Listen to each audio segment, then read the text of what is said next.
ఇప్పటికే రివ్యూ చేసాం అధ్యక్ష.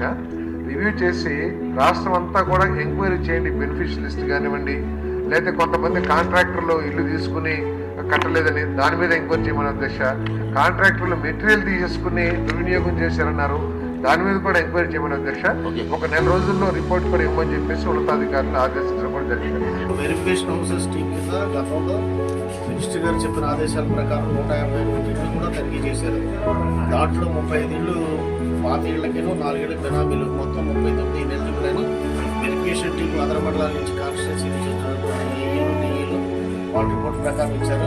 దాంతోపాటు ఇంకా మాకు 16 రోడ్ సైడ్లోనూ 42 లెవెల్లో కలిపి 58 పేర్లు. ఈరోజు ఇంకా మెటీరియల్ రాలేదు మాకు. అంటే మెటీరియల్ అంటే సిమెంట్ బస్తాలు కానీ, స్టీల్ కానీ, శాండ్ మాకు ఇవ్వలేదనేది. అంటే ఎవరైతే వెరిఫై చేశారో ఆ కార్యకర్తల మీటింగ్ ద్వారా మేము కంప్లీట్ చేసుకుని ఆ లిస్టులన్నీ వెరిఫై జరుగుతుంది. ఈ వెరిఫై చేసిన తర్వాత మినిస్టర్ గారు వారి సమక్షంలో వారికి సమర్పిస్తాం. దీని మీద మేము దర్యాప్తు చేసి ఎంక్వైరీ చేసిన తర్వాత ఆ సార్కి సమర్పించిన తర్వాత వివరాలుగా మేము ఆయన చెప్పిన తర్వాత మేము అది యాక్షన్ తీసుకుంటారు. ఎవరెవరు మెటీరియల్ తీసుకున్నారంటే దాని మీద నిర్ణయం తీసుకుంటారు. కాబట్టి మళ్ళీ మీకు